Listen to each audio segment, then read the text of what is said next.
and your previous point of interest on the top. And I'm gonna show you guys how that makes sense. Okay, so if you have your gap, this is gonna be your gap. Those are candles. Okay. Oops. And I'm just gonna use lines to represent the rest of the candles. So down. Okay, and let's say this is the complete fill. So let's say, actually not to give you guys more. Okay, so let's say that's a complete fill.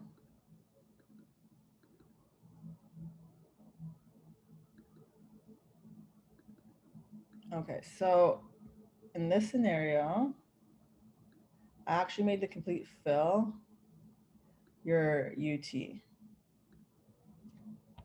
So generally speaking, it should be your highest one, but sometimes it's also subjective to your time frame. Like this could be the 30-minute, 15-minute, 1 hour, which all aligns, but then it may have came up to like the 3 minutes. So yes, you want to be your highest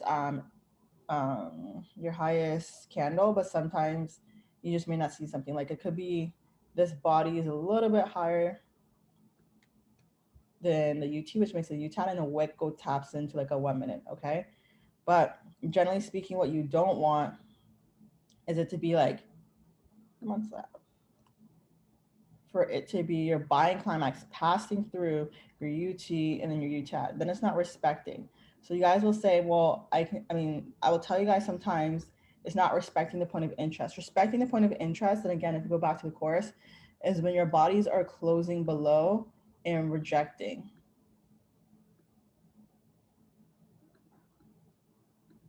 Okay, so if we have 10 bodies above, we're not respecting, we ran through the point of interest. So that's why I'm saying if you have one candle on a small body closes above, that's okay. And if you can go take the time to see if there's like a 1 minute that's a little bit higher, then that's cool. But generally respecting means to reject that point of interest. It's smart money is gonna fill and then go. Okay, so drop a one if that makes sense. I know sometimes the wording I choose can be really hard. And we're gonna go in the candlesticks, of course, but hopefully that makes sense. So let me just make sure this is, I'm gonna mark it up a little bit more while you guys drop your one. Okay, so technically in this situation, you guys, your breaker structure is always the first piece of structure out of your fill. And when I say out of your fill, I mean we're going up into filling and then we're turning around and leaving. Okay, so the whatever structure point got us in there is the first structure point that actually breaks it. Okay, so this is our structure point, right? This is our structure point, and then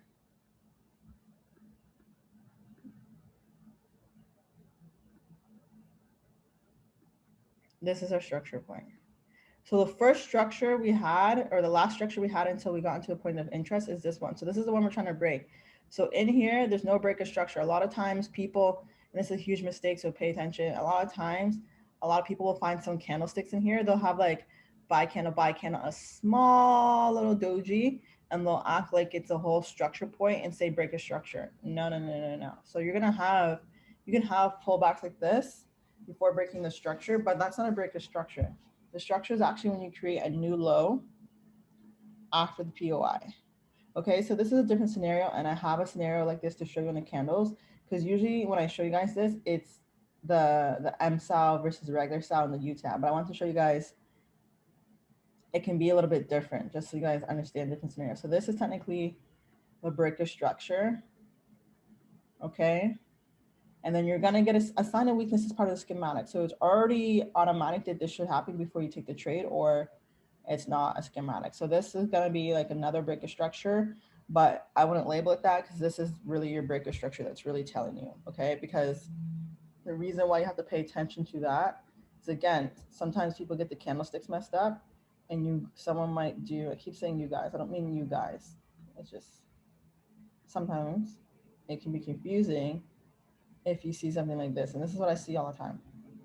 Okay, so this is the structure you need to break, but then sometimes people get too small and call this an M SAL and then calls this a SAL and call this a breaker structure, completely ignoring that your trading range is not even valid. So it can get confusing if you're looking at candlesticks versus structure when it comes to schematics.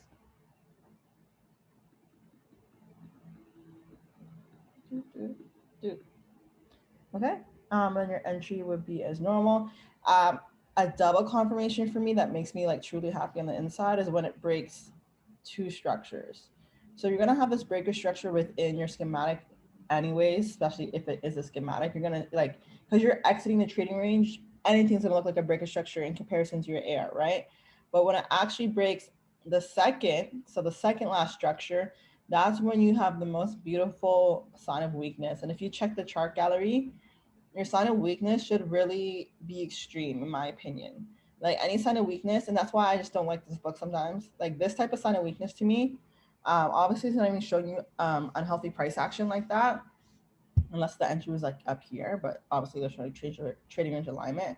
This type of sign of weakness to me, it doesn't fulfill my needs. Okay, I want to see price meltdown, take out liquidity, and do something extremely crazy. Okay. So that's the little breaker structure lesson. Does anyone have a question?